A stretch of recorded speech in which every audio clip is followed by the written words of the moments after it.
What's poppin', everybody? Welcome back to the channel. It's KB and we locked in. Now let's jump into it. Today, we're gonna be talking about Lil Baby's brother, Lil Steve, and the crazy story behind him. So without further ado, let's go. Trade my 4x4 for a GC3, ain't no more free Lil Steve. Lil Steve, real name Stephen McAllister, is coming straight out of Atlanta. Apparently, Lil Steve is the brother of Lil Baby. Lil Baby has been dominating the charts for a couple years now and has put a lot of rappers on in the process. People like 42 Dugg and Rallo Rodriguez.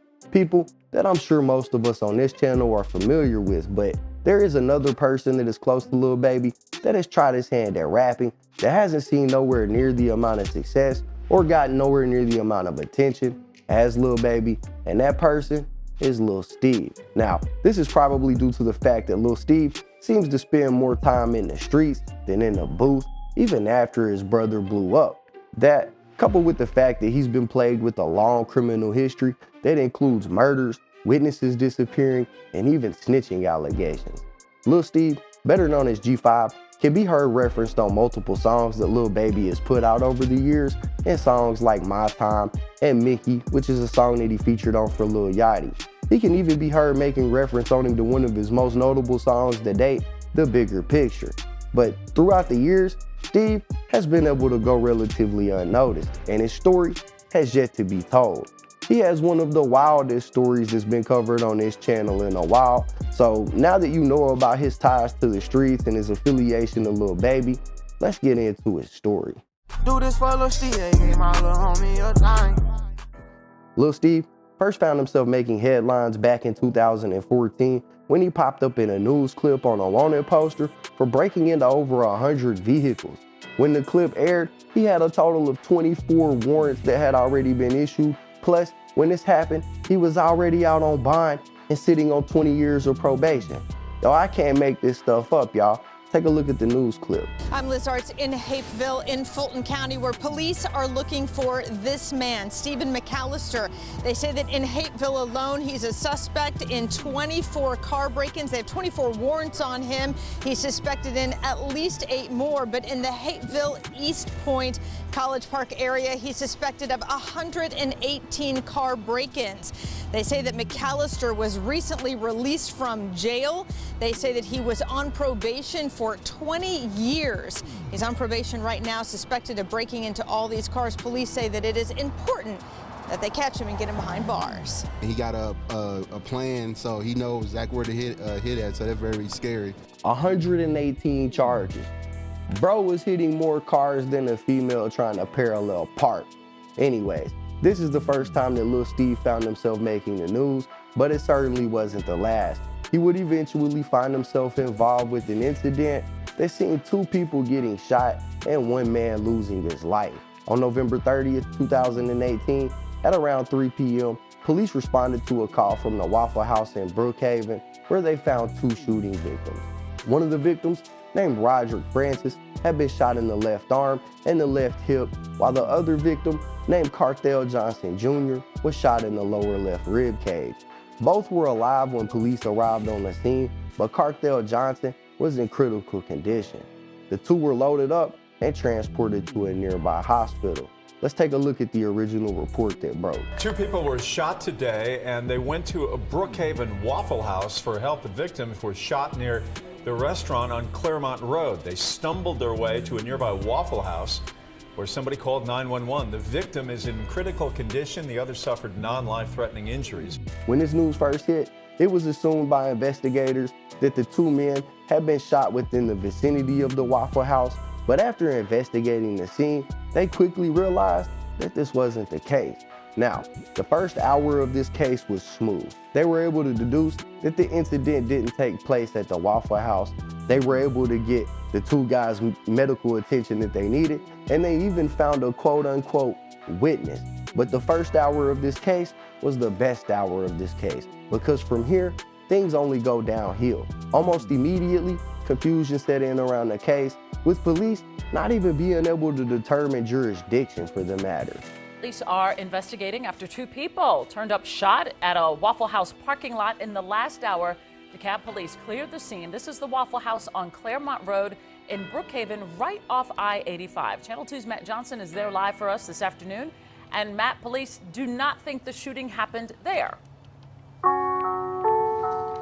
The police believe the victims drove right into this Waffle House parking lot and called 911 for help. When police responded, they found 2 people shot, one with life-threatening injuries, but no one is exactly sure how this happened or where it happened.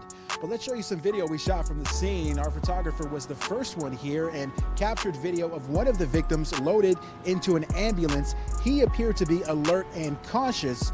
Police say the other person shot is in much worse shape, in critical condition at a local hospital.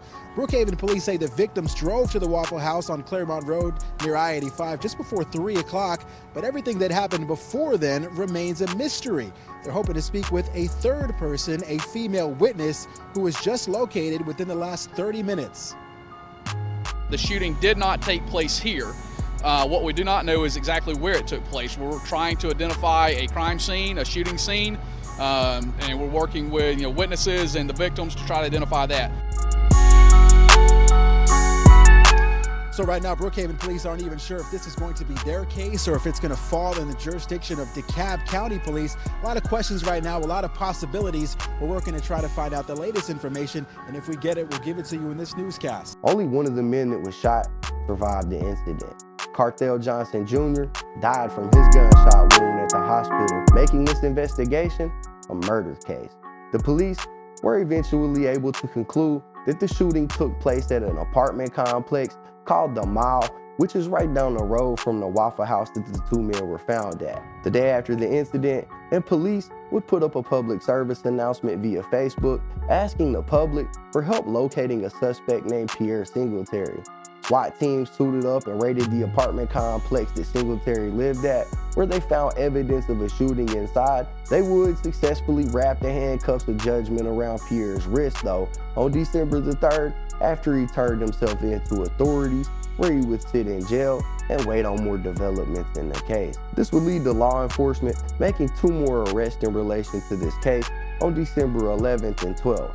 This included Lil Steve, better known as Stephen McAllister, and another man named Quintez Griffin. They were both charged with malice murder, felony murder, armed robbery, aggravated assault, possession of a firearm by a convicted felon, possession of a firearm by a convicted felon during the commission of a crime, and possession of a firearm during the commission of a felony in connection with a homicide. What's wild is that the man they arrested first for this, Pierre Singletary, had been sitting in jail for this, and it turns out that he was the victim. They literally arrested the guy who was the victim in this case. Check out the news report. New at 6, police have arrested 2 more people in a deadly shooting at a Brookhaven apartment complex. We're told Stephen McAllister and Quintez Griffin were taken into custody by the DeKalb Sheriff's Office and U.S. Marshals. The 2 are accused of going to Pierre Singletary's apartment on Barone Avenue to rob him. But during the robbery, police say McAllister shot 2 other people inside and killed one of them. Singletary turned himself in last week. All 3 of the men face felony murder charges. So after this, the story of what really happened got released to the media, and the public found out the story behind it. On December 30th, 2018, at around 2:45, Cartel Johnson Jr. and Roderick Francis, the 2 victims that were shot in this case, were headed to the Mall Apartments in Brookhaven to see their buddy Pierre Singletary, where they were planning to buy some marijuana. The 2 men made their way inside the apartment, where they exchanged their money in return for some buds, but that was before 2 men busted through the front door and attempted to rob Singletary. During a heated back and forth, the robbers let off some shots that hit Cartel and Roderick. After the smoke settled, Singletary loaded the 2 men up that were at his apartment into his car and drove down to the Waffle House, where he placed the call to 911. This is the incident that seen Lil Steve getting locked up. And now that we've established that, let's move into what the trial on this case looked like. Gangbang, R.I.P. my brother Swain. Word up, I was booked on a murder, murder. Lil Steve and his co-defendant in this case, Quintez Griffin, were arrested and sit in jail for over a year waiting on the prosecution to make its case, but this wasn't a cut and dry situation. I got a copy of the court records, and we're gonna look through them to try and see what really happened. And you guys wanna stay tuned to this because this situation is about to get wild. Like with most court cases, this one was extremely complex, but y'all stay with me because the end result is gonna blow y'all's mind. When they were first arrested, they had a bond hearing and were denied bond. On September 4, 2019, the two had been locked up for 9 months without trial or movement in the case. So one of the accused men, Quintez Griffin, renewed his motion for bond. That date was set for October 29, 2019. And at the hearing, the state argued against bond for the two men, representing to the court and the defense that it would be ready for trial in quote unquote the near future. With this, the court denied the motion for bond based in part upon this representation. The state and the defendants went back and forth about a date for trial because Quintez Griffin was requesting an accelerated trial because of how long he had already been sitting in lockup with no motion. Considering that the defendants had been held without bond for nearly 1 year, the court offered to conduct a trial of the matter beginning on November 12, 2019. Counsel for the defendant Griffin indicated that he would indeed be ready to proceed on that date, but counsel for the state represented that she would not be available as she was specially set for trial in another murder case beginning November 4, 2019, which she anticipated would take a week or so as the state planned to present testimony in that case from approximately 20 witnesses. The court alternatively offered to conduct a trial beginning December 4, 2019, but counsel for defendant Griffin indicated that he would be in trial in federal court that week and that he wouldn't be able to make it. It seemed that they just couldn't come to an agreement on a trial date, but eventually both the state and the defendant's counsel eventually did agree to specifically set this matter for trial on July 7, 2020. An order for this was filed the same day. The court advised counsel at the October 29th hearing that if for whatever reason the matter did not go forward on January 7th as specially set, she would reconsider the motion for bond due to the length of time that the defendants had been sitting in custody, and she denied the motion for bond since trial was supposed to happen in only a month's time. The same day, the state made its first application for a search warrant to obtain DNA evidence from the defendants, who had again been in custody since December 11th and 12th of 2018, a year before that, and were susceptible the entire time to collection of evidence from the prosecution. But no, they waited until the very last minute to try to do that. No explanation for the state's 1-year delay is set out in the applications or otherwise found in the record. Clearly, the prosecution was dropping the ball a little here and seizing any and every opportunity to try to delay the trial. On December the 9th, 2019, the state tried to delay the trial again when they moved for a continuance based on 3 different grounds. One was that its counsel would be medically unable to participate on that day, January 7th. 2 is that they had 2 witnesses that were quote unquote unavailable, and they also had a motion to exclude some evidence in the pipeline. The state requested that the case be continued and that the defendants be held without bond through June of 2020, when the state's counsel was anticipated to return for medical leave. The judge in this case denied that request, stating that no supporting documentation from a treating physician was provided to the court. And then she noted the counsel's medical condition was known at the time she agreed to the January 7th special setting, and assuming without deciding she was unable to proceed, one of the many highly skilled attorneys in the district attorney's office could have substituted for her, especially considering that approximately a month remained before the trial, so she had plenty of time to find somebody to replace her. Now, this is where things get real interesting. So I'll read this and explain a little. 1 week after the trial date was set, the state moved to recuse the court on a single ground, contending without any supporting affidavit that the court's prior prosecution of defendant McAllister when the court was an assistant district attorney in Fulton County disqualified the court from sitting in on the matter. Even assuming that a supporting affidavit had been filed, Georgia law provides such that a prosecution is not a disqualifying event. Basically, the prosecution was trying to get the judge thrown off of the case because she had a prior history with the defendant in another court where she prosecuted him previously.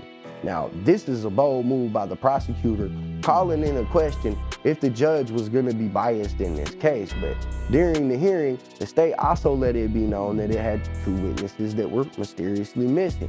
They also admitted that they had only filed subpoenas for the witnesses 2 days before the hearing, meaning they waited a whole year to try to talk to the witnesses. Again, showing that the state may have been intending to delay the trial.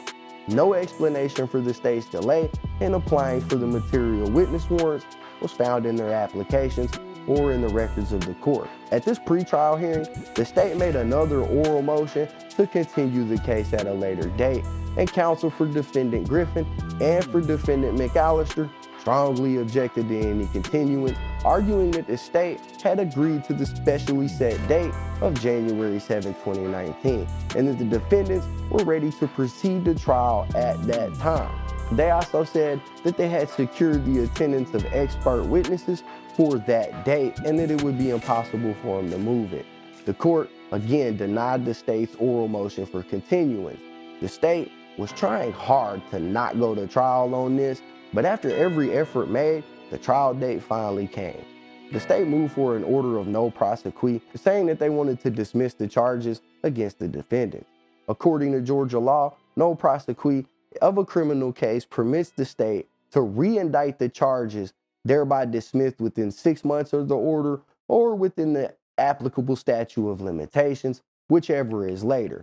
Meaning they wanted to drop these charges so that they could re-indict them in at a later time. Obviously, the defendants objected to the no prosequi, pointing out that there is no statute of limitations on murder, so it was effectively an end run around the court's denial of the state's request for continuance, and that the defendants would have these charges hanging over their head for an indefinite amount of time.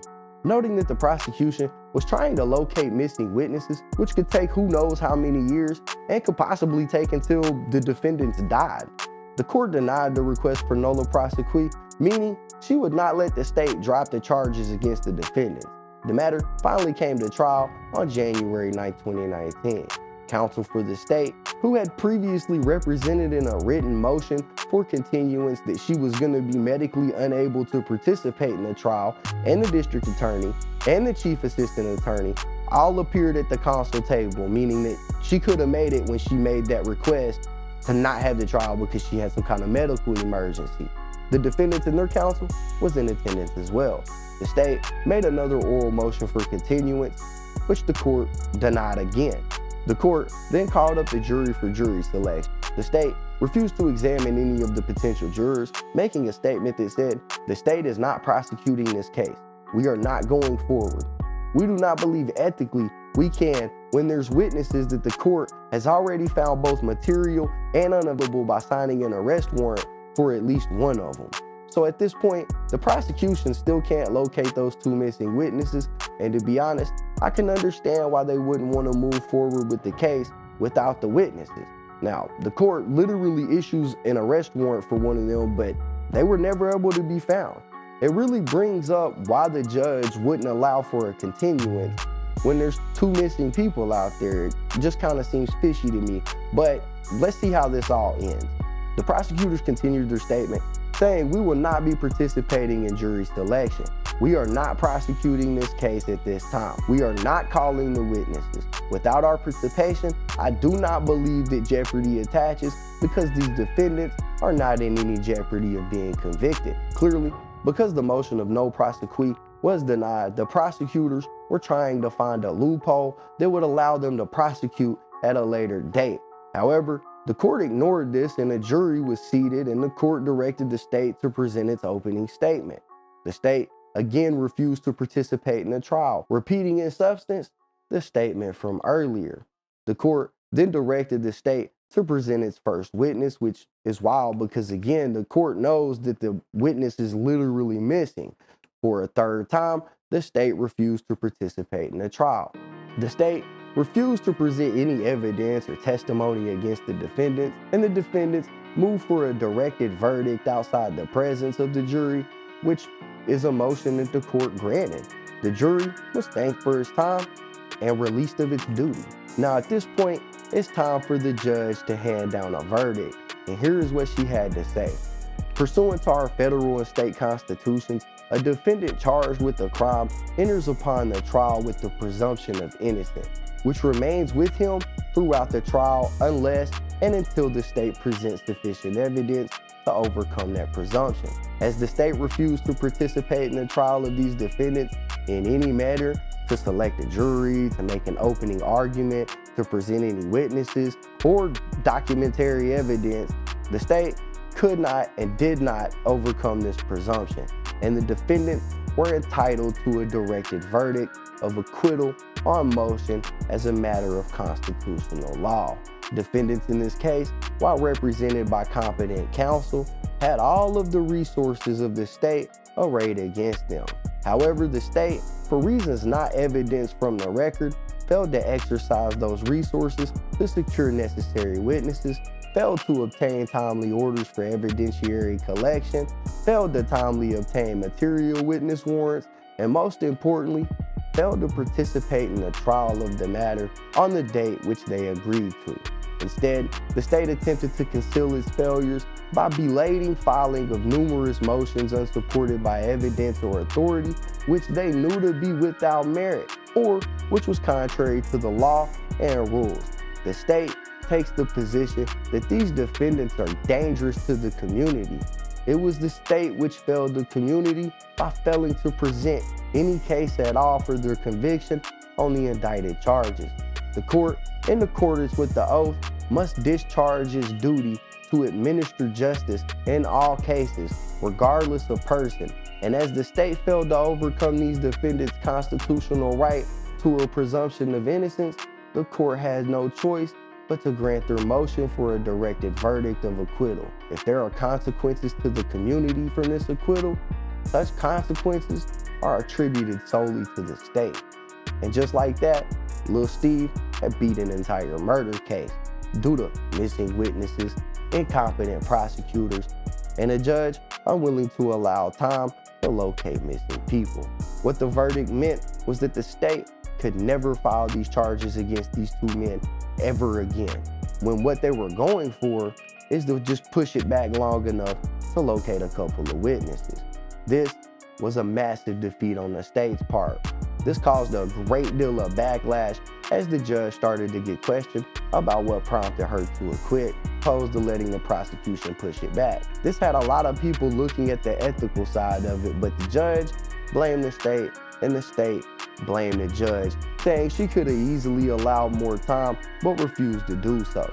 It's up to y'all to decide who you think the blame should lay with in this case. Now, even though these guys were acquitted on what we'll call a technicality, at least one of them claimed innocence the entire time. Quintez Griffin even went on the local news to talk about the situation after it happened. I mean, it ain't like he could ever be charged for it again, but here's the news clip of Quintez Griffin talking about the situation. Man acquitted of murder says he is truly innocent. All new at 6, he wanted to share his side of the story. Channel 2's investigative reporter Mark Winnie is live in DeKalb County. He learned that this is a complicated case, but the man's attorney says police simply got the wrong guy. Mark? A wild case. In a long order, a judge suggested she had no choice but to grant a motion for acquittal for two men. And if there are consequences to the community, it's on the prosecution. A prosecutor maintains the judge did have choices. But one of those men suggests to us this was no mere technicality. An innocent man was involved in a case he wasn't involved in. It wasn't no technicality, it was real facts. I won't speculate as to why a judge would make the decision that they make. There is a killer walking around now that's on video. And that killer's not Mr. Griffin. Did you have anything to do with that murder?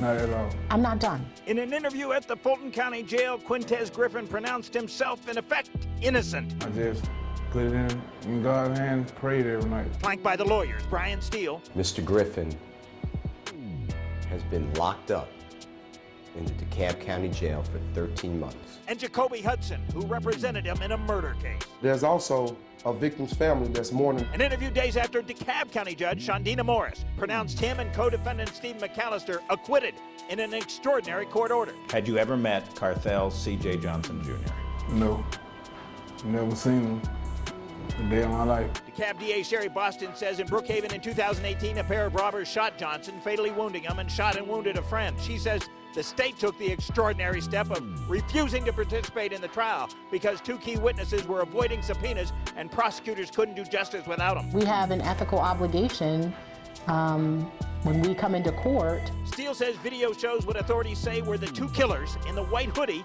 and in dark clothing behind him, the one alleged to be Griffin, and two experts put that man at 6'2" or taller. How tall are you? 5'10", no more than 5'10 and a half. Steele acknowledged the prosecutor suggested it was junk science, and a state expert attacked the methods used by one of his experts. But he says the video proves his client's innocence. Drew Findling, attorney for McAllister, says McAllister is innocent, and that cross-examination of one of the material witnesses the prosecution could not produce in court in time would have proven him innocent. I know I wasn't involved. Now, a prosecutor says the state had other evidence and did not believe they had the wrong men. Lil Steve took a different approach though. As soon as he was released in May of 2020, he dropped a song, and can you guys guess what he titled it?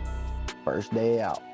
In the song, he says Lil Baby picked him up from jail in a Rose truck and then talks about the charge. This video even features an appearance from 4PF artist 42 Dugg. Caught you like pulled up with that fucking semi, made it happen. Baby came and scooped me in a fucking road truck. A vintage door behind him with the fucking doors up. Throw them fucking foes up. Super black gang bang, R.I.P. my brother swing. Word up, I was booked on a murder, oh murder. First day, had me down bad, yeah, I'm talking about the worst way. However, his celebration wouldn't last long, as he would find himself being booked back into jail not long after this. But again, the state of Georgia dropped the ball, because in August, he found himself being released on accident. It was all good for Stephen McAllister, aka Lil Steve, until the law caught up with him again. McAllister was located hiding. He was hiding up under a bed. The Fulton County Sheriff needed special access to the penthouse of the Swank Buckhead complex to see if the convicted violent felon was inside. Captain Corey Henry says another occupant opened the door. Investigators found cash, nearly $20,000, a weapon and accessories, and marijuana. And another highly valuable item was found, tennis shoes or sneakers. The cost, almost $11,000. Were they out in plain view? Were they in a closet? Were they in special boxes? That seems to be, maybe put it this way, that seems to be an awful lot of money for tennis shoes.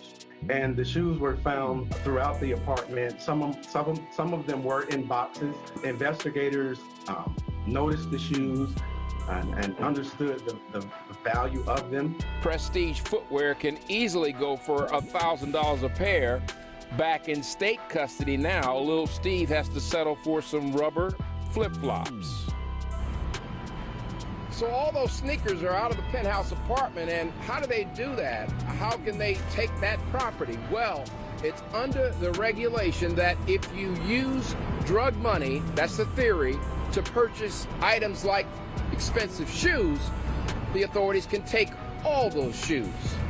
One other thing, Fulton County did not make the error. Another agency made that error in releasing him, but right now, Mr. McAllister is back in state custody. How do you accidentally release a violent felon, y'all?